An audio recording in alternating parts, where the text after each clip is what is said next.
Kadang ada suami ini doanya untuk diri dia saja. Dan kalau suami doanya doa bahasa Arab, bilang sama dia, terjemahkan. Jangan ibu amin-amin aja. Ini ada suami istri waktu sholat tahajud bersama, amin, amin. Pas kejadian baru marah.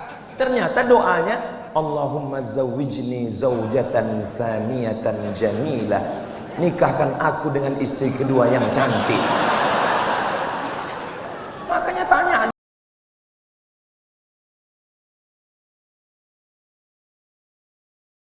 Assalamualaikum warahmatullahi wabarakatuh. Kalau Tuan pergi ke Mekah, jangan lupa membawa kawan. Dari bunyi salam jamaah, sepertinya belum sarapan. Apa kabar Bapak Ibu semua? Alhamdulillahi Rabbil Alamin. Allahumma salli ala Sayyidina Muhammad wa ala ali Sayyidina Muhammad. Semoga kita semua mendapatkan syafaat Nabi Muhammad sallallahu alaihi wasallam. Amin ya rabbal alamin. Menurut survei Global Index, nama yang paling populer di dunia sekarang ini, 133 juta manusia menggunakan nama ini, adalah nama Muhammad sallallahu alaihi wasallam. Dan salah satu yang memakai nama itu adalah Jenderal Muhammad Herindra. Sebetulnya kalau di tempat lain, mana tahu nanti dengar ceramah saya yang lain, katanya Ustadz Somad mengatakan nama yang terbaik adalah nama seorang hamba yang rendah, yang hina. Ketika disandingkan dengan nama Allah, dia menjadi tinggi. Contohnya hamba itu abdu, hamba. Disandingkan dengan nama Allah, Abdullah, Abdurrahman, Abdurrahim, dan Abdus Somad. Itu nama yang kedua. Makanya di masjid ini coba kita lihat, sebelah kanan ada tulisan Allah dan sebelah kiri ada tulisan Muhammad, nggak ada Abdus Somad. Ini kenapa? Bahkan di pintu-pintunya, di pintu tertulis Allah Muhammad, Allah Muhammad. Sekarang ada yang ceramah, katanya nggak boleh menyandingkan nama Allah dengan nama Muhammad. Karena Allah itu Tuhan, sedangkan Muhammad itu manusia. Ini nanti mana tahu ada yang datang kemari, lalu dia mengkritik, walaupun dia belum tentu berani. Tapi sekarang kritik kan nggak bisa langsung, dia foto, dia posting di fake account. Ketika Nabi Muhammad SAW Isra Mi'raj, Nabi sampai melihat makhluk yang paling besar ciptaan Allah, namanya Arash. Arash artinya singgasana. Di tiang-tiang Arash itu, Nabi melihat ada dua nama yang bersanding. Itulah nama Allah dengan nama Muhammad sallallahu alaihi wasallam. Ketika Nabi Adam makan buah kuldi, lalu dia berdosa, dia bertaubat, doa yang paling tua, Rabbana zalamna anfusana wa illam taghfir lana wa tarhamna lanakunanna minal khasirin. Ini mesti diterjemahkan. Boleh hanya bahasa Arabnya saja. Sudah lama saya ke Mekah, habis ke Mekah ke Madinah. Sudah lama saya ceramah, baru ini diwajibkan terjemah.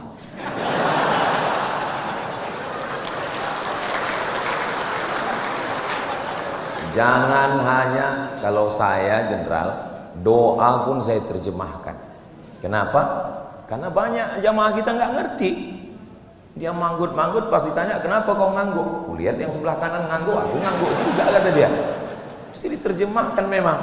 Cuman kadang di tempat lain kurang peduli. Memang beda kalau di BIN ini. PIN bukan sembarang PIN. PIN-nya bergambar bintang. Sudah lama saya mau ceramah di BIN, baru ini diundang.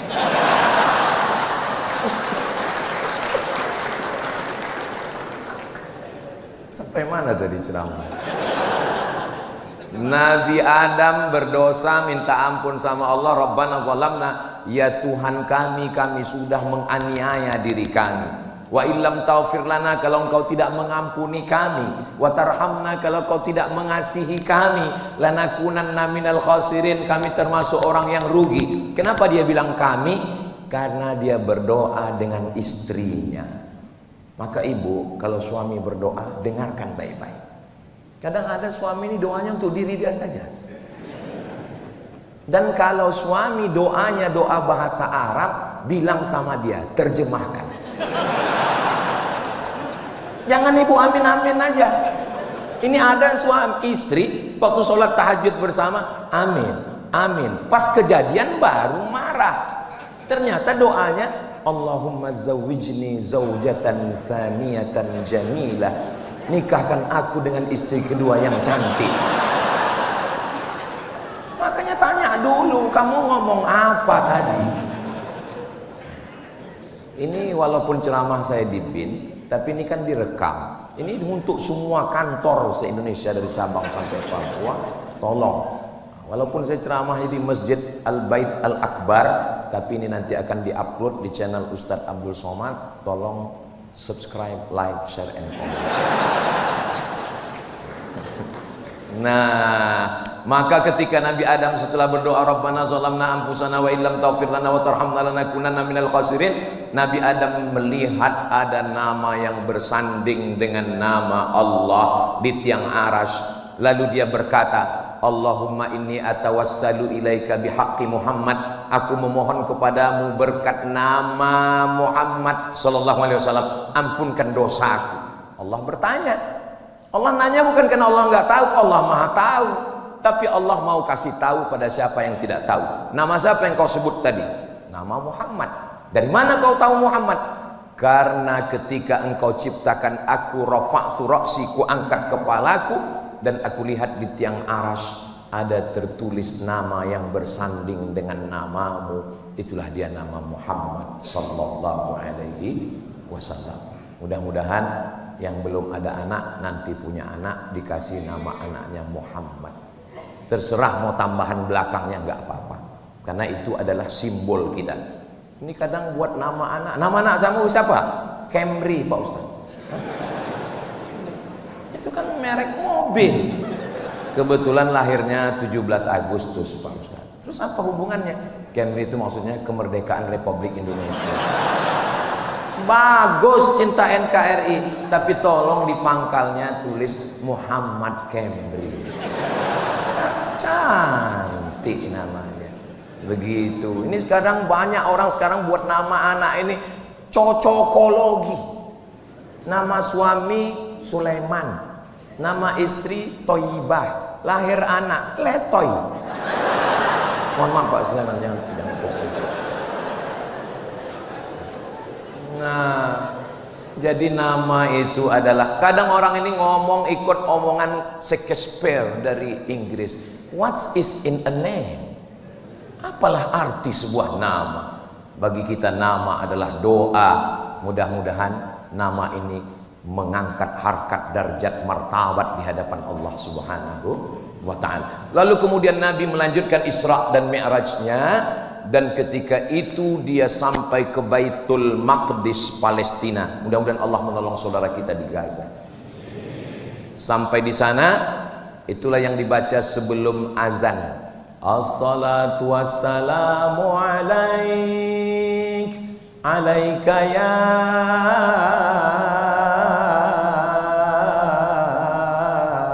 man, ya man asra bi'abdikal muhaiminu laila. Di ujungnya wa antal imam. Terjemahannya, as-salatu wassalamu alaik, salawat dan salam untukmu ya Muhammad sallallahu alaihi wasallam. Ya man asra bi'abdika, wahai engkau yang sudah memperjalankan hambamu lailan di waktu malam.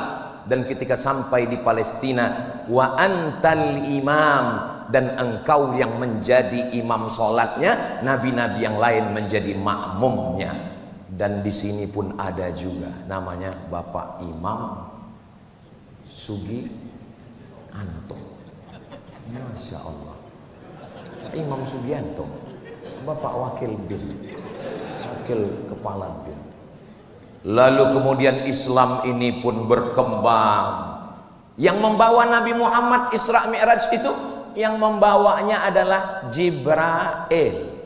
El artinya Tuhan, Jibr artinya kekuatan, Jibril kekuatan Tuhan, Jibril atau Jibril. El itu artinya Tuhan. Kalau Israel Pak Ustaz, Izra artinya pertolongan, El Tuhan, Israel pertolongan Tuhan, pakai ain, Israel, karena dia tidak mau disalahkan. Makanya nggak ada orang ketika ditanya kenapa bapakmu meninggal dicabut Israel, nggak ada. Kenapa si Anu meninggal? Stroke. Kenapa si Anu meninggal? Mencret. Karena dia ditolong oleh Tuhan, ditolong Allah sehingga dia mampu mencabut nyawa itu. Israel. Kalau Israel, Pak Ustaz, Isra artinya hamba, El artinya Tuhan. Israel hamba Tuhan.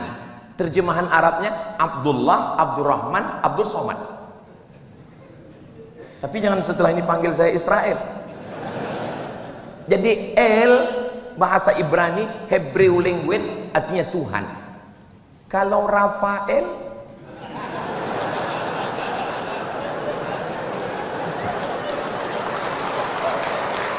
terjemahan Arabnya Syifa.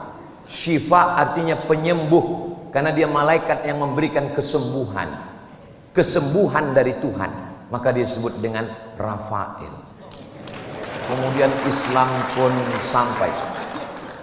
Ini ngumpulkan bahannya lama ini. Jadi tugas saya ini memang mirip-mirip tugas badan intelijen juga.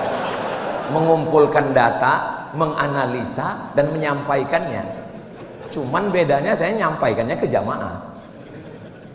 Kemudian Islam pun menyebar dari kota Makkah ke kota Madinah, dari Madinah menyeberang Laut Merah sampai ke Fustat.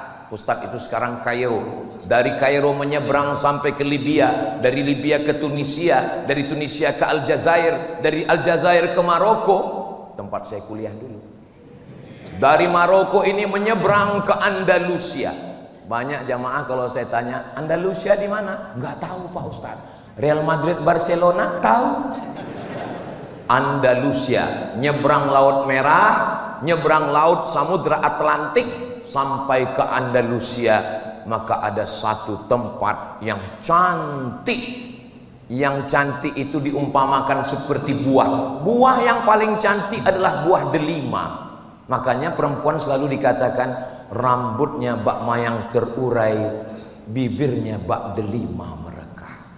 Maka yang paling cantik delima. Makanya batu cincin pun, Pak, itu batunya apa? Merah delima. Maka di pintu kota itu dipasang buah delima 3. Satu di atas, satu di kanan, satu di kiri. Kota itu namanya Granada. Rafael Granada. Kota yang indah di Spanyol sana.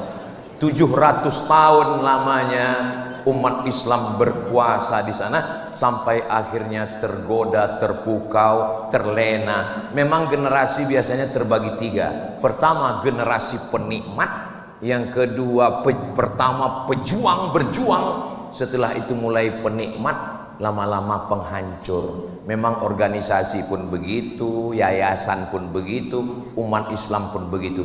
Akhirnya umat Islam hancur di Spanyol. Mudah-mudahan nanti kita panjang umur, sehat badan, bisa berangkat umroh dan langsung kita jalan-jalan ke Granada, Spanyol, insya Allah.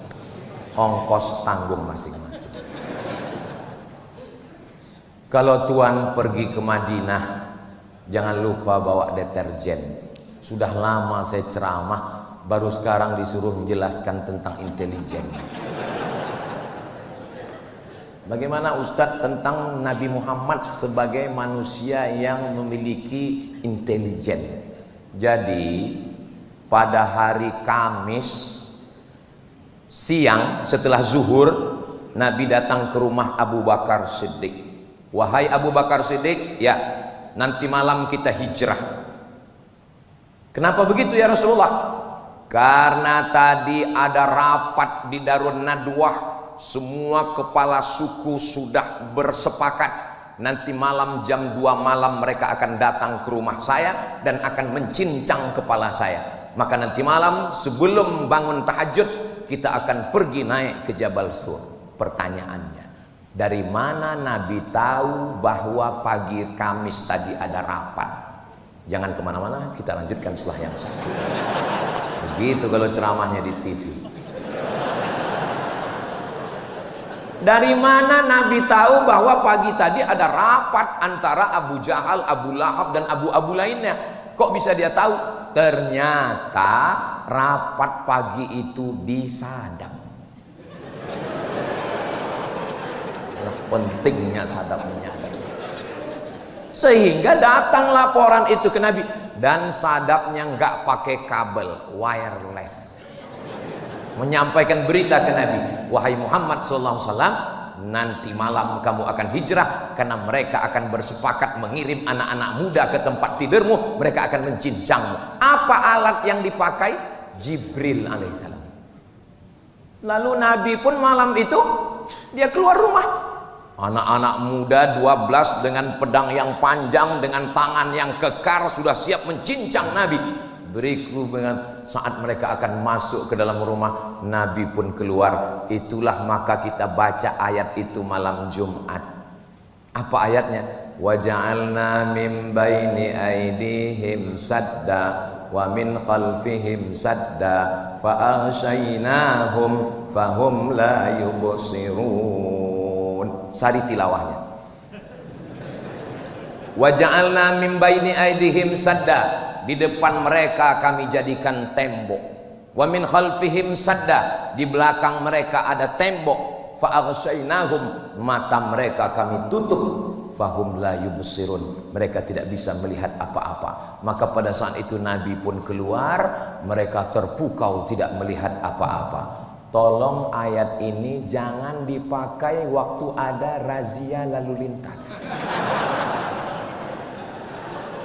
Ada orang kadang naik motor pas ngeliat ada polisi, wa ja'alna min baini aydihim sadda wa min khalfihim sadda fa aghshaynahum fahum la yubsirun. Iya, tetap disemprit prit katanya. Loh, kok Bapak ngelihat? Orang saya baca itu juga, kata Pak polisi. Polisinya ngaji. Kamu nonton ceramah Ustaz Somad juga kan, katanya. Iya. Iya, podo mbek aku.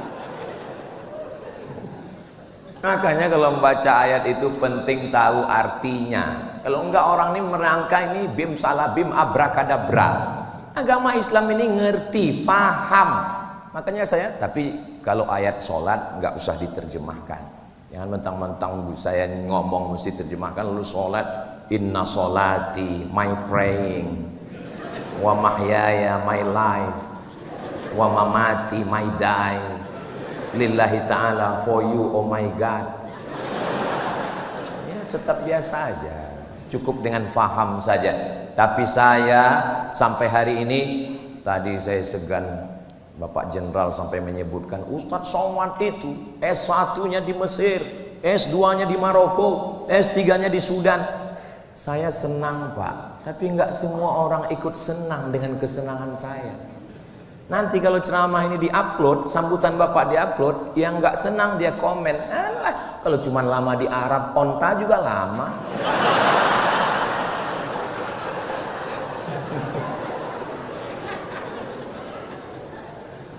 Nah, jadi Nabi Muhammad SAW kemudian naik ke atas Jabal Thur dan dia di sana selama 3 malam. Tadi hari Kamis, malam Jumat, malam Sabtu, malam Ahad, 3 malam. Ngapain dia 3 malam di atas? Dia berstrategi, nunggu. Karena ini hiruk pikuk Dari mana dia tahu bagaimana perkembangan informasi yang ada di kota Makkah waktu itu? Ada yang mengejar, ada yang membunuh, ada yang mencari, ada yang memeriksa, ada yang interogasi, macam-macam. Diutus seorang laki-laki namanya Abdullah, nama ayahnya Abu Bakar, nama kakeknya Abu Quhafah, Abdullah bin Abi Bakar bin Abi Quhafah. Malamnya tidur di atas, siangnya keliling mendengarkan informasi apa yang terjadi. Walaupun dia tidak terdaftar di kantor BIN, dia sedang mendengarkan apa yang terjadi. Hati-hati, dinding dan tiang bisa bertelinga. Dia siang pura-pura nggak tahu, tapi malam dia naik ke atas cerita, situasi begini ya Rasulullah, jangan turun dulu. Padahal kalau kita mau, ini nggak perlu pakai ini, kan selesai. Ada Jibril, ada Mikail, ada Israfil, ada Israel, ada Munkar, ada Nakir. Innama amruhu iza arada syai'an ayakula lahu kun fayakun. Tapi kenapa ceritanya mesti nginap dulu 3 malam di atas, mesti ada yang dengar berita? Nabi mau ngajarkan kita hidup ini berstrategi dan mesti ada intelijen. Nggak boleh. Makanya tadi kalau Pak Jenderal mengatakan ini mesti ada pakai peci merah, jangan Pak Jenderal, nanti ketahuan.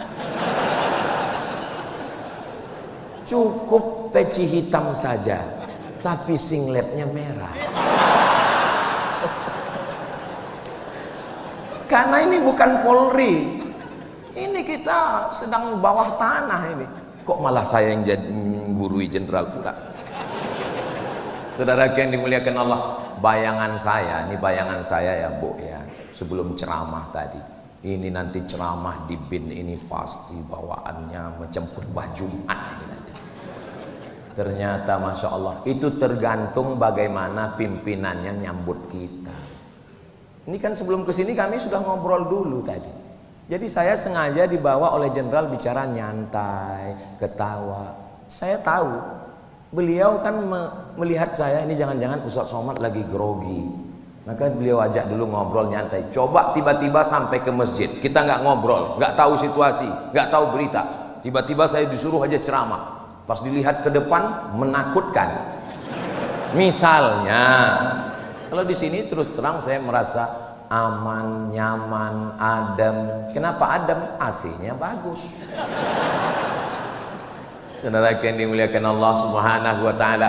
Lalu kemudian bagaimana kalau ada musuh yang naik ke atas?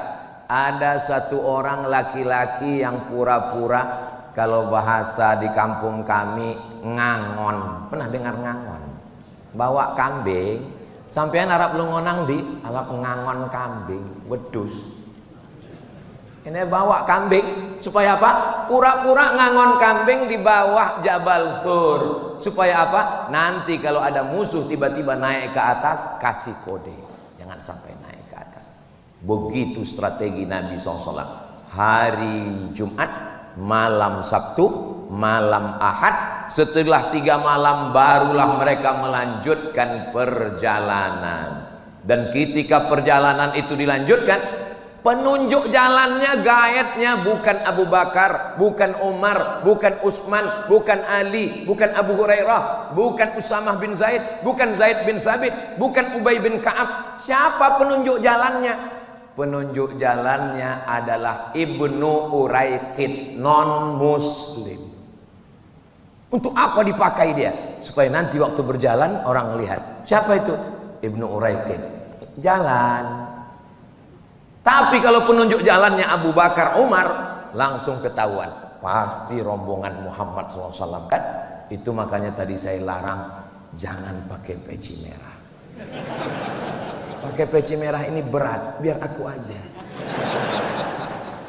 Saudara yang dimuliakan Allah Subhanahu wa taala, akhirnya mereka pun melanjutkan perjalanan. Sampailah 8 hari 8 malam. Berangkat hari Ahad malam Senin, Selasa, Rabu, Kamis, Jumat, Sabtu, Ahad, Senin, sampai mereka di Quba. Lalu kemudian 4 malam lagi di Quba, malam Selasa, malam Rabu, malam Kamis, malam Jumat, sampailah mereka di Madinah. Itulah yang selalu kita lantunkan. Tala'al badru alaina min saniyatil wada' wajaba syukru alaina mada'a lillahi da' ayyuhal mab'utsu fina ji'ta bil amril muta' ji'ta syarraftal madinah marhaban ya khairada. Tola'al badru alaina, sudah terbit bulan purnama di atas kami. Kenapa Nabi Muhammad itu dikatakan bulan purnama? Karena jahiliyah yang gelap, terbit bulan purnama. Badar itu artinya bulan purnama. Sudah jadi nama orang Indonesia Badarudin. Yang perempuan Badriyah. Telepon nggak diangkat, WhatsApp nggak dijawab. Tola'al badru. Makanya kadang kalau Ustadz Somad datang ceramah, lalu jamaah nyambut.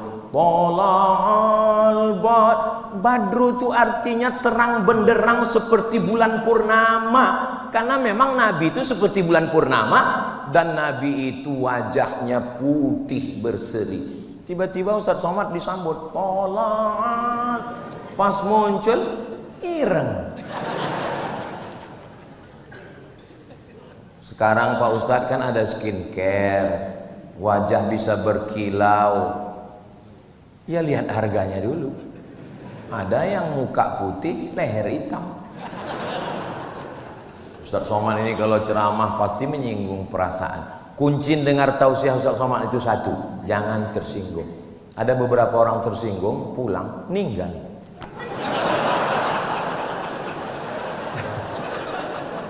Bukan kan, memang udah ajalnya sampai. Mudah-mudahan kita semua sehat walafiat. Takut juga.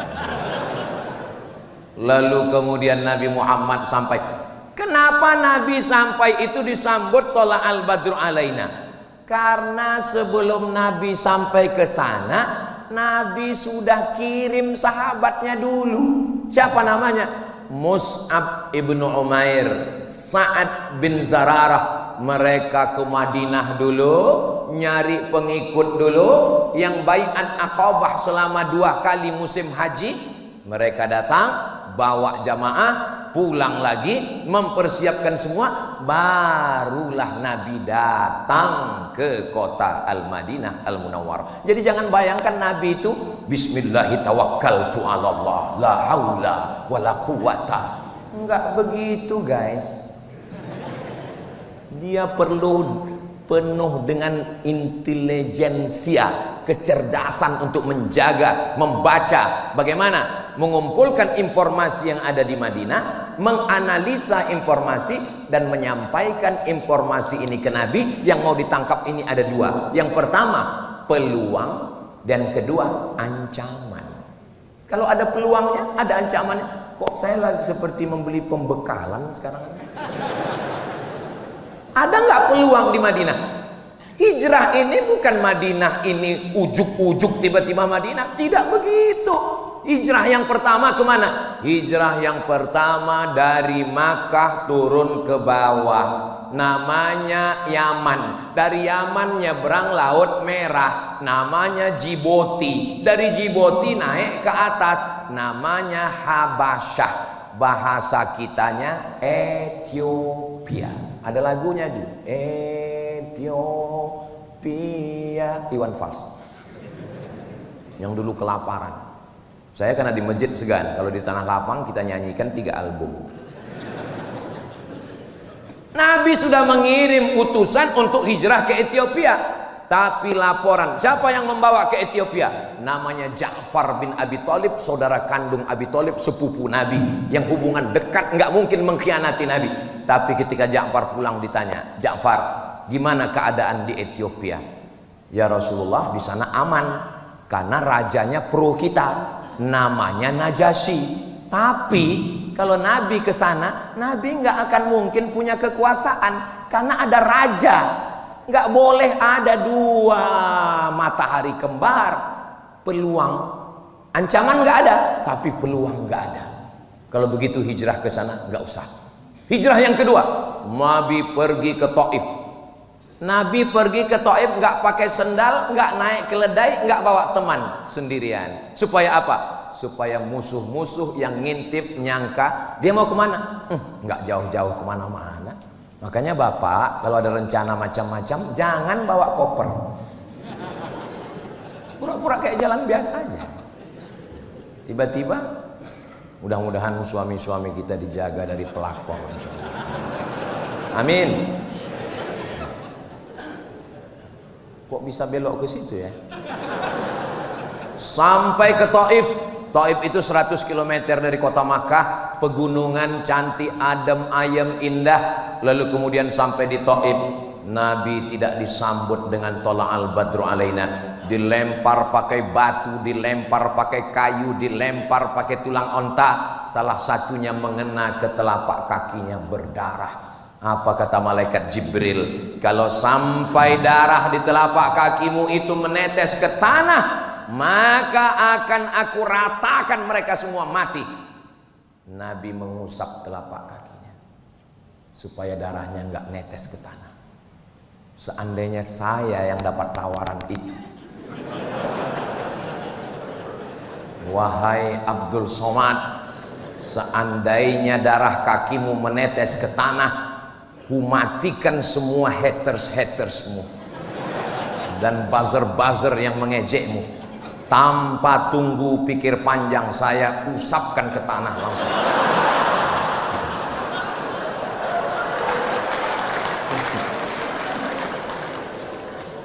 Tapi insya Allah gak perlu malaikat Jibril untuk mengatasi hater saya ini. Ceramah sekali di bin ini selesai. Saudaraku yang dimuliakan Allah Subhanahu. Makanya tadi waktu keluar dari kantor kan ada logo bin besar bintang kan. Saya sebetulnya mau ngajak Pak Jenderal foto. Cuman saya kan menjaga harga diri saya juga. Kalau foto di masjid ini dilihat orang, alah paling di masjid kantor apa kata dia. Saudaraku yang dimuliakan Allah Subhanahu wa taala. Lalu kemudian Nabi sallallahu alaihi wasallam kembali ke kota Makkah Al-Mukarramah. Begitulah Nabi. Lalu kemudian ketika terjadi tahun pertama aman, tahun kedua perang Badar, tahun ketiga perang Uhud, tahun keempat, tahun kelima perang Khandaq. Nama perangnya Khandaq. Khandaq ini parit yang digali, parit yang digali. Lalu kemudian datanglah seorang laki-laki. Ini yang akan menyerang kita, 3 pasukan koalisi. Yang pertama orang Yahudi, yang kedua orang musyrik dari Makkah, yang ketiga orang munafik yang berada di dalam pasukan kita. Siapa mereka? Menggunting dalam lipatan, menjegal kawan seiring, menikam dari belakang. Maka kemudian Nabi pun menyusun strategi. Apa yang dilakukan Nabi? Nabi bertanya, kira-kira apa yang mesti kita lakukan? Musyawarah. Setelah musyawarah, datanglah seorang sahabat Nabi, bukan orang Arab, dia dari Persia, namanya Salman Al-Farisi. Itulah qori kita tadi, Ustaz Salman. Mana Ustaz Salman? Masih ada di sana, Ustaz Salman.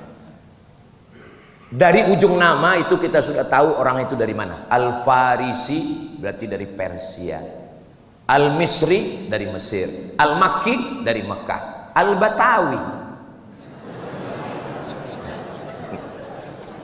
Jadi kita udah tahu dia berasal dari mana. Dulu Bu, dulu Pak, dulu orang Arab itu ngejek kita Jawi Bagar. Jawi artinya orang Jawa. Jawi itu bukan cuma orang Jawa, orang Sumatera, orang Kalimantan, orang Sulawesi, semua Nusantara ini dulu disebut Jawi. Dan mereka ngejek Jawi Bagar. Bagar itu bakor. Bakor Pak Ustaz, kan ada dalam surat Al-Quran, Al-Baqarah, sapi. Asal ngelihat orang kita Jawi Bagar. Kenapa dia ejek kita Jawi Bagar? karena nggak lancar ngomong Arab. Asal ketemu Jawi Bagar. Bagaimana Allah mau mengangkat derajat orang kita di Makkah? Lahir seorang laki-laki, hafal Quran, hafal hadis, nulis tafsir. Judul tafsirnya Marah Labid fi Kashfi Ma'anil Quranil Majid. Namanya Syekh Nawawi Al-Bantani. Orang mana tuh? Banten. Tolong ingat baik-baik, mungkin ini nanti akan keluar dalam UAS ujian akhir semester. Ahli tafsir, pernah ceramah di Al-Azhar Mesir. Syekh Nawawi Al-Bantani, makamnya di Mu'alla di Makkah Al-Mukarramah. Lalu ahli hadisnya, datang lagi seorang anak laki-laki dari Jawi juga, namanya Mahfuz, di ujung namanya At-Turmusi. Turmusi itu dari mana Pak Ustaz? Tremas Pacitan. Pripun kabare panjenenganipun? Saya muga-muga sing melu acara iki padha kabeh mlebu nang surga. Oh, banyak orang Jawa. Dari Pacitan, ahli hadis, orang hebat. Muridnya siapa? Syekh Mahfud Al-Termasi punya murid. Jenenge siapa? Syekh Muhammad Hashim Asy'ari mendirikan Nahdlatul Ulama. Naik derajat jauh. Lalu kemudian Imam Masjidil Haram. Ada seorang anak laki-laki merantau karena keluarganya ditekan oleh Belanda, menyeberang sampai ke Makkah. Rupanya bak kata pepatah orang Melayu, kalau ada tuah di badan, pasir digenggam menjadi intan. Suatu ketika dia sudah hafal Quran, dia hafal hadis, menikah dengan anak orang kaya. Nama bapaknya Syekh Soleh Al-Kurdi. Al-Kurdi berarti orang Kurdi. Oh, Al-Kurdi. Kurdi sampai sekarang suku yang nggak punya negara. Kurdi ada. Salahuddin Al-Ayyubi orang Kurdi. Syekh Muhammad Said Ramadan Al-Buti orang Kurdi. Kurdi ada di Turki, ada di Suriah, ada di Mesir. Syekh Amin Al-Kurdi nggak punya negara. Lalu kemudian mertuanya Syekh Soleh Al-Kurdi ini membawa anak muda ini sholat di istana raja. Rajanya langsung jadi imam. Pas baca ayat, salah baca dia. Ditakdirkan Allah salah. Lalu kemudian diluruskan oleh anak muda ini di belakang. Setelah diluruskan bacaannya, selesai sholat dia nanya, jenenge sampean sopo? Itu terjemah Jawanya. Kalau bahasa kampung kami, what is your name? Nama saya adalah Ahmad Khotib Al-Minkabawi. Minkabawi, Minangkabau. Syekh Ahmad Khotib Al-Minkabawi, orang Nusantara yang jadi imam di Masjidil Haram, meninggal tahun 1915-1916. Maka bangkitlah marwah harkat martabat orang Nusantara di Makkah Al-Mukarramah. Lalu Syekh Ahmad Khotib Al-Minkabawi, Syekh Nawawi Al-Bantani, Syekh Mahfud At-Turmusi mengirim murid-muridnya. Satu muridnya pulang ke Jombang mendirikan Nahdlatul Ulama. Satu muridnya pulang ke Yogyakarta. Itulah dia Kiai Haji Ahmad Dahlan. Satu muridnya pulang ke Sumatera Barat. Itulah dia Syekh Sulaiman Ar-Rasuli mendirikan Perti, Persatuan Tarbiyah Islamiyah. Satu lagi muridnya pulang ke Medan Sumatera Utara, namanya Syekh Hasan Maksum, mendirikan namanya Al-Jam'iyatul Wasliyah. Muhammadiyah 1912, NU 1926, Perti 1928, Al-Wasliyah 1930. Makanya suatu ketika waktu saya sedang hadir acara ijtima' tabligh 20.000 orang, tiba-tiba datang seorang bertanya ke saya, Ustadz, ya sebetulnya aliran Ustadz apa? Kenapa Bapak nanya begitu? Soalnya kami lihat di NU Bapak sekretaris lembaga Bahsul Masail. Terus di Muhammadiyah Bapak sebagai penasehat lazismu lembaga amil zakat Muhammadiyah. Terus di Al-Wasliyah kami lihat Bapak di komisi dakwah. Terus di Perti Bapak komisi fatwa. Terus saya balik nanya, kamu siapa? Saya Intel, Pak.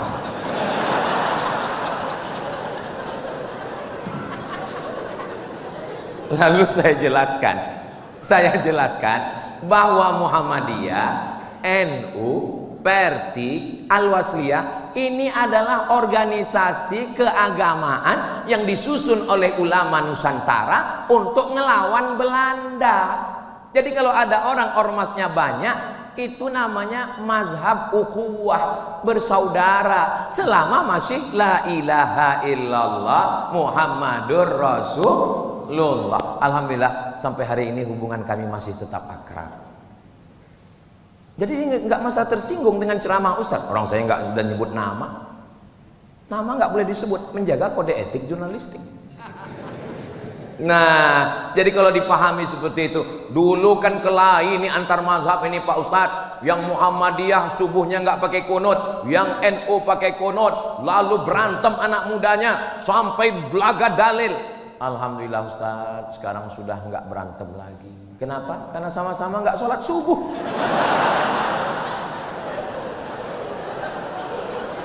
Saudara yang dimuliakan Allah Subhanahu wa Ta'ala.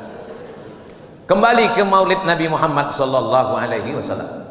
Menceritakan Nabi Muhammad dalam 60 menit. Nabi itu kan umurnya 63. Diceritakan dalam 60 menit. Bahasa Arabnya mustahil. Nggak bisa. Saya hanya menyampaikan sekelumit 0, sekian persen. Terus kalau kami mau tahu lengkapnya Nabi Muhammad itu gimana Pak Ustadz? Kitab yang paling rendah namanya Ar-Rahiq Al-Mahtum, ditulis oleh orang India. Pemenang lomba nulis cerita tentang Nabi Muhammad diikuti lebih dari 50 negara. Pemenang juara satunya bukan Mesir, Al-Azhar. Pemenang juara satunya India. Ini sekarang anak kita kalau ditanya, apa yang kau tahu tentang India?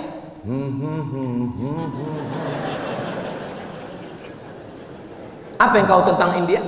Padahal India ulama-ulama besar yang luar biasa. Apa judulnya Pak Ustadz? Ar-Rahiq Al-Mahtum. Sudah diterjemahkan ke bahasa Indonesia. Bagus. Saya ada di rumah. Kemarin saya beli pas ada waktu kosong baca. Saya nggak mau gara-gara ini lalu semua pegawai besok sibuk baca. Pas ditanya gimana laporan tentang Indonesia hari ini, kami lagi baca buku Pak.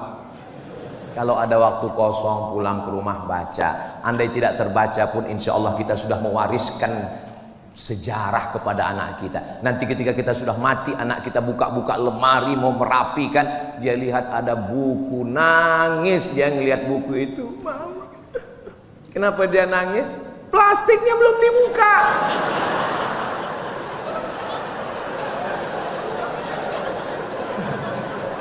Dia tahu ayah ibunya sibuk untuk mencari nafkah untuk dia.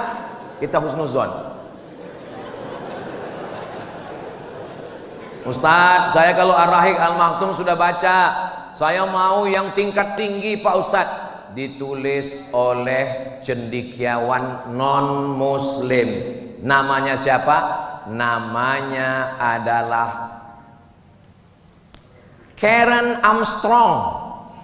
Karen Armstrong seorang biarawati perempuan, lalu kemudian dia menjadi penulis buku. Dialah yang menulis buku History of God, sejarah Tuhan. Habis itu dia tulis History of Prophet Muhammad, peace be upon him, Muhammad sallallahu alaihi wasallam. Kalau yang nulis kehebatan Nabi Muhammad orang Islam, ya biasa aja. Tapi ini bukan Islam. Dia mengungkapkan bagaimana akhlak Nabi Muhammad sallallahu alaihi wasallam. 100 tokoh dunia. Yang nulis namanya Michael H. Hart. Judul bukunya 100 Ranking Influential Person in History. Ternyata kalau kita habis sarapan nasi uduk ini lancar bahasa Inggris. 100 ranking dunia. Nabi Musa ada, Jesus Christ ada, Siddhartha Gautama ada, Abraham Lincoln ada. Tapi yang dia buat nomor 1 adalah Muhammad sallallahu alaihi wasallam. Buku-buku ini sudah diterjemahkan ke dalam bahasa Indonesia, maka tinggal kita baca. Diadakan bedah buku ini untuk mengenal. Jangan sampai anak kita nanya, mama, Nabi Muhammad itu siapa? Ayahnya Abdullah, emaknya Aminah, lahir tahun gajah. Jangan tanya-tanya lagi. Banyak tanya itu orang Yahudi. Jelaskanlah tentang Nabi kita. Kalau kita tidak jelaskan tentang Nabi kita, nanti anak kita lebih kenal Ipin Upin daripada Hasan dan Husain. Nanti anak kita lebih kenal. Tapi saya nggak bisa juga ngejek, karena anak saya pun di rumah itu kalau dia lagi suruh sholat ya Sami, sholat, nggak mau sholat. Tapi kalau udah saya gelar sajadah, lalu di belakangnya saya susun Naruto, Spiderman, Hulk. Sudah, makmum udah siap, maju semangat ya imam. Ada. Terus dia nanya, mereka ini Pak udah mualaf semua saya.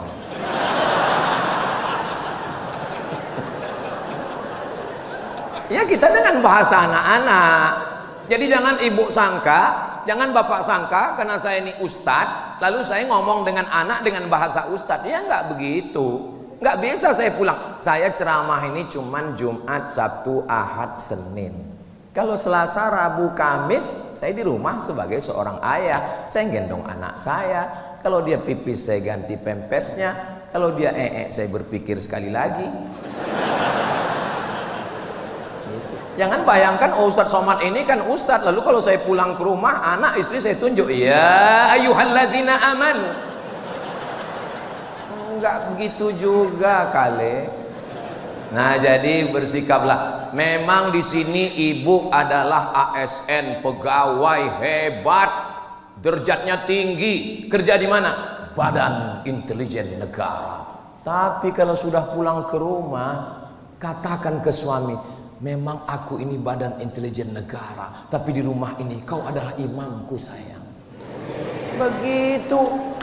Jangan, saya ini sebetulnya mewakili suara laki-laki yang teraniaya. Ada ya satu fakta yang mau saya sampaikan, boleh? Kalau suami itu merasa dirinya tidak punya apa-apa, tidak berdaya, itu berpengaruh pada psikologisnya. Akhirnya dia merasa down, dan puncak dari tekanan psikologis, nanti pistol airnya tidak meletus. Saya malu mengucapkan ini di depan bapak-bapak jenderal, tapi saya mau rumah tangga kita tetap baik, walaupun profesor doktor, walaupun dokter spesialis, walaupun uangnya banyak. Maka katakanlah pulang nanti, you are my hero. Begitu. Tapi kalau ibu, kakak-kakak lalu mengatakan, aku pegawai, aku orang Badan Intelijen Negara. Kalau kamu macam-macam, semua yang ada di WhatsAppmu sudah ada di sini. Dia langsung meninggal. Maka jangan heran kalau ada laki-laki itu diam aja.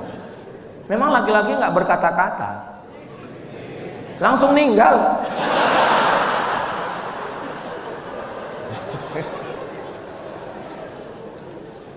Sayang, ini slip gaji, ini tabungan, semua milikmu. Jangankan uang ini, jangankan SK, ASN, PNS ini, nyawa aku berikan padamu. Satu-satunya kesalahanku dalam hidup cuma satu. Apa itu, Dek? Mencintai. Begitu.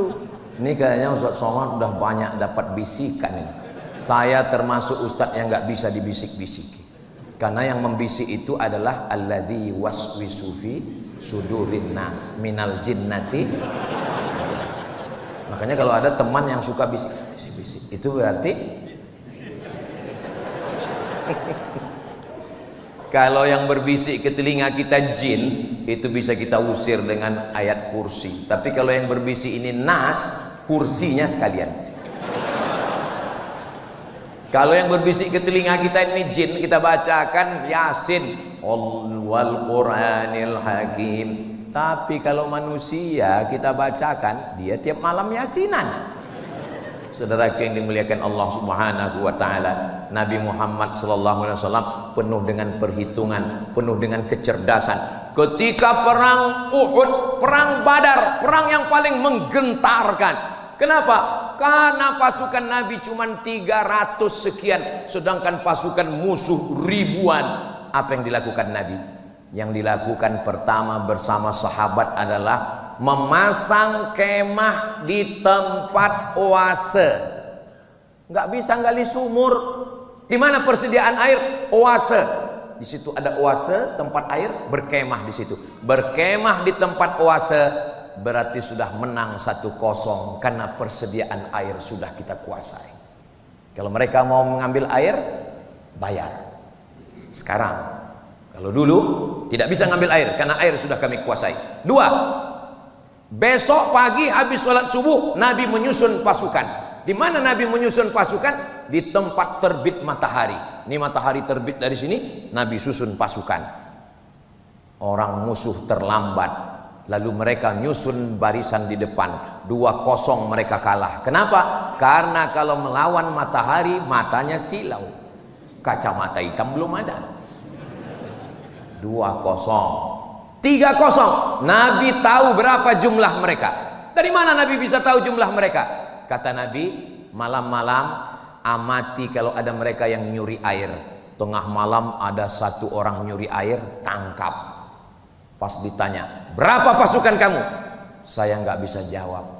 Kenapa kamu nggak bisa jawab? Saya tukang masak.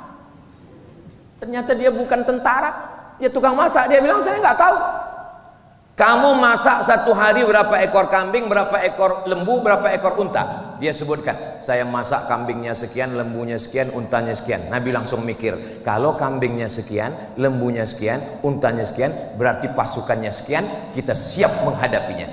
Jangan menghadapi musuh dengan mata yang rabun. Terus Ustadz datang berani ceramah ke Badan Intelijen Negara, ini apa persiapan Ustadz?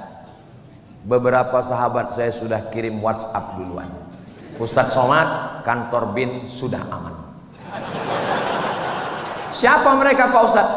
Mereka adalah sahabat-sahabat saya yang waktu saya keliling se-Indonesia. Waktu dulu mereka menjadi Dandim, mereka menjadi Kapolres. Ternyata mereka sekarang sudah bekerja di sini, walaupun mereka tidak pakai peci merah.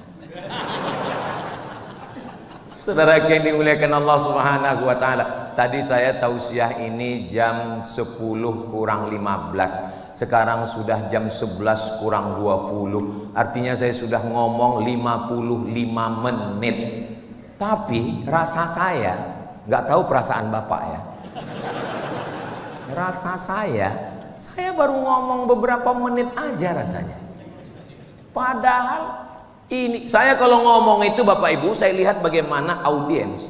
Saya sudah ngomong 55 menit, yang kakak-kakaknya tetap fokus, yang laki-laki juga fokus. Apakah ini karena diawasi CCTV? Wallahu alam, tapi rasanya nggak ada. Kenapa mereka begitu serius? Saya husnuzon aja ya. Husnuzon ini memang mereka betul-betul mau ngaji. Di tempat lain kadang saya baru ceramah 15 menit langsung seperti ilmu padi, makin berisi makin menunggu. Kadang baru saya ceramah 10 menit langsung keluar kuda Nil. Saya Pak Ibu pernah saya ceramah 5 menit. 5 menit ceramah saya tutup, saya pulang. Kenapa? Ya saya kehilangan mood. Tapi hari ini, padahal ini hari terakhir saya dari mulai hari Jumat, hari Sabtu, hari Ahad, hari Senin, habis dari sini nanti ke KPK, habis itu saya ke airport pulang, ini sudah tinggal 5 watt lagi ini sudah. Tapi saya justru semangat. Kapan Ustadz ceramah yang paling gak semangat? Waktu ada satu daerah saya ceramah pas menjelang kultum buka puasa. Itu memang hilang semua. Kita udah berapi-api, mereka semuanya ngelihat kita macam ayam goreng di tengah. Walau polisi, walau tentara, walau jaksa, walau hakim, tapi dia tetaplah tubuhnya terdiri dari darah, dari daging, dari kuku, dari bulu. Jantungnya tetap berdegup dan berdetak. Dia tetap manusia, punya rasa takut, rasa cemas, rasa khawatir. Apa yang membuat kita kuat? Yang membuat kita kuat tidak lain adalah zikir kepada Allah. La ilaha illallah Muhammadur Rasulullah. Berangkat dari rumah, aku sebagai seorang abdi negara, tugasku adalah mengumpulkan informasi, menganalisa, memberikan kepada kepala negara untuk dua, peluang dan ancaman terhadap negara. Yang kulakukan ini adalah amal ibadah. Bismillahirrahmanirrahim. La haula wala quwata. Bapak yang bekerja lembur, nanti ditelepon sama istri, di mana sayang? Ibadah.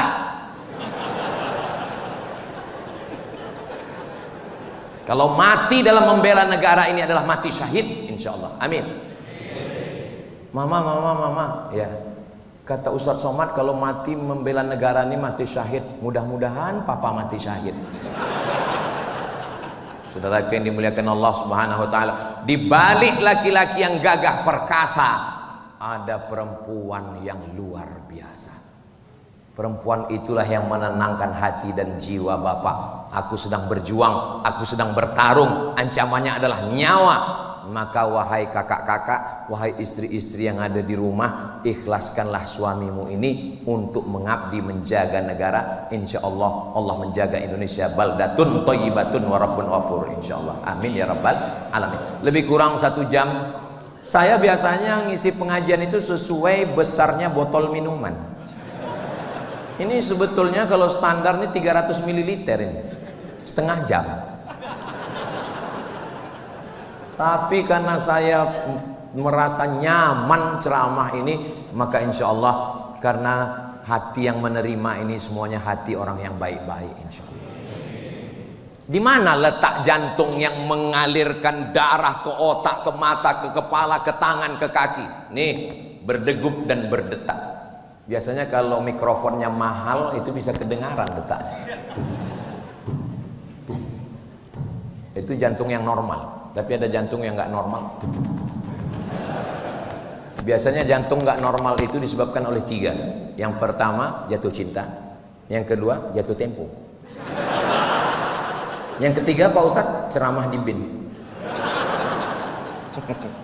Saudara yang dimuliakan Allah Subhanahu wa taala, ala bizikrillahi tatmainnul qulub.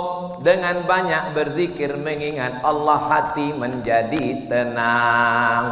Pejamkan mata, tarik nafas panjang, hembuskan, amati nafas, kosongkan pikiran, kosongkan. Datang wajah istri, nggak jadi fokus. Hilangkan semua masalah, fokus, kosongkan. Bagaimana ketika sedang kosong itu tiba-tiba datang malaikat maut? Mati kita. Ditanya sama malaikat, "Marabbuka?" Kosong. Jangan pernah kosong. Saya nggak pernah kosong. La ilaha illallah, la ilaha illallah, la ilaha illallah. Afdalu dzikri la ilaha illallah. Hanya saja zikir itu ada yang di lisan, ada yang di qalbi. Kalau lagi nggak ada orang, ya kita zikir la ilaha illallah. Pas lagi ada orang, ya kita tetap ngobrol, tapi di dalam tetap la ilaha illallah. Ini kadang orang ini baru-baru tobat, baru hijrah, pas lagi ada orang la ilaha illallah. Pas nggak ada orang, main game. Apa ini? Gitu. Tapi saya nggak mau juga gara-gara ini lalu nanti Pak Jenderal mengadakan rapat masing-masing divisi dan sektor, ditanya bagaimana laporan tentang keamanan negara kita. La ilaha illallah. Bagaimana visi misi ke depan Indonesia Emas 2045? Kita serahkan semuanya pada Allah, Pak Jenderal. Ini bukan ajaran Islam. Islam itu penuh dengan strategi, Islam itu penuh dengan intelijensia, Islam itu penuh dengan target-target. Ketika menggali parit, paculnya itu kena dengan batu, memancar cahaya. Apa kata Nabi? Pada pancaran cahaya, kulihat kalian sudah menguasai Yaman. Pada pancaran yang kedua, aku lihat kalian sudah menguasai Rum. Pada pancaran yang ketiga, aku lihat kalian sudah menguasai negeri Syam. Apa kata Nabi? La taftahunnal Konstantinia, kalian akan menguasai Konstantinopel. Visi misi 2045 Indonesia Emas. Begitu. Berapa tahun baru dikuasai Konstantinopel? Dikuasai Konstantinopel 700 tahun setelah Nabi meninggal oleh seorang anak muda umur 19 tahun, namanya Muhammad Al-Fatih. Al-Fatih sang penakluk, barulah dikuasai. Tertulis di pintu masjid Konstantinopel Hagia Sophia, la taftahunnal Konstantinia, kalian akan menguasai Konstantinopel. Visi misi ke depan. Makanya kadang saya ketemu dengan anak-anak pesantren, taman ini mau kemana? Saya serahkan pada Allah, Pak Ustaz. Datang 10 anak pesantren ke rumah, gurunya ngomong, tolong Ustaz berikan pembekalan mereka. Saya tanya satu-satu, kau mau kemana? Ya bagaimana nasib aja Pak Ustaz. Saya suruh pulang semua. Nggak ada yang bisa dikasih pembekalan ini. Islam ini akan maju dengan program, dengan visi misi, dengan pemikiran. Itulah yang dapat saya sampaikan pada kesempatan yang baik dan mulia ini. Saya tutup sebelum doa dengan pantun penutup. Menangkap puyuh di Bukit Selasih. Thank you dan terima kasih.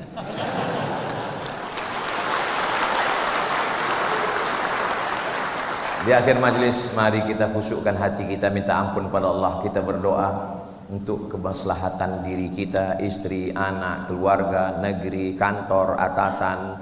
Mudah-mudahan Allah meridhai kita. Astaghfirullahaladzim, astaghfirullahaladzim, astaghfirullahaladzim. Alladzi la ilaha illa huwal hayyul qayyum wa atubu ilaih. Allahumma anzilir rahmata was salamata wal barakata alaina. Turunkan keselamatan, kerahmatan, keberkahan untuk kami semua. Allahumma ja'al hadzal balada baladan amina. Jadikan Indonesia baldatun thayyibatun wa rabbun ghafur. Allahumma dafa'anal ghala wal waba wal fahsya wal riba waz zina wal munkar. Selamatkan Indonesia dari malapetaka, bencana, riba, zina, narkoba, perbuatan keji dan mungkar. Ya muqallibal qulub, engkau yang membolak-balikkan hati, tsabbit qulubana, kokohkan hati kami ala dinik, dalam agamamu, wa ala ta'atik, dalam ketaatan kepadamu. Allahumma ansurna, tolong kami. Hasbunallah wa ni'mal wakil, hanya engkau saja yang bisa menolong kami. Yassir lana umurana, mudahkan segala urusan kami. La tada' lana dzamban illa ghafartah, semua dosa-dosa kami dari ujung rambut ke ujung kaki ampunkan, bersihkan ya Allah. Wala dainan illa qadaitah, tolong kami lepas dari hutang piutang riba. Wala maridan illa syafaitah, ada yang sakit angkat penyakitnya, sehatkan ya Allah. Wala mayyitan illa rahimtah, yang sudah meninggal dunia lapangkan kuburnya. Wala aziban illa zawajtah, yang belum menikah jumpakan dengan jodohnya. Wala raghiban illa anjabtah, yang belum ada keturunan berikan anak soleh solihah penghafal Quran. Allahumma in kana rizquna fis sama'i fa anzilhu, kalau rezeki kami masih tergantung di langit, turunkan kepada kami. Wa in kana fil ardi fa akhrijhu, kalau masih tertanam dalam tanah, naikkan ke tempat kami. Wa in kana ba'idan fa qarribhu, kalau rezeki kami masih jauh, dekatkan kepada kami. Wa in kana mu'siran fayassirhu, kalau masih sulit, mudahkan untuk kami. Allahumma mahfazna, jaga mata kami, jaga hati kami, jaga pikiran kami. Allahumma aghnina bihalalika an haramik, cukupkan kami dengan yang halal sehingga kami tidak perlu mencari-cari yang haram ya Allah. Allahumma tub alaina, terima taubat kami. Rabbana fir lana dzunubana, ampunkan dosa kami, wali abaina, ayah kami, wali ummahatina, ibu kami, wali azwajina, pasangan hidup kami, wali dzurriyyatina, anak-anak keturunan kami, wali man hadarana, semua yang hadir yang mengikuti kajian ini ya Allah. Waqtim bisolihati a'malana, tutup umur kami dengan husnul khatimah. Sampai masanya nanti kami mati, izinkan kalimat yang terakhir keluar dari mulut kami, la ilaha illallah Muhammadur Rasulullah sallallahu alaihi wasallam. Allahumma kama jama'tana fi hadzal jami'il baitil akbar, sebagaimana hari ini engkau kumpulkan kami di Masjid Al-Baitul Akbar, kumpulkan kami nanti di surga bersama Nabi Muhammad sallallahu alaihi wasallam. Rabbana atina fid dunya hasanah wa fil akhirati hasanah wa qina adzabannar. Wa sallallahu ala sayyidina Muhammad wa ala alihi wa sahbihi wa sallam, walhamdulillahi rabbil alamin. taqabbalallahu minkum minna wa minkum taqabbal ya karim. Madiun lemah teles, matur nuwun Gusti Allah sing bales. Assalamualaikum warahmatullahi wabarakatuh.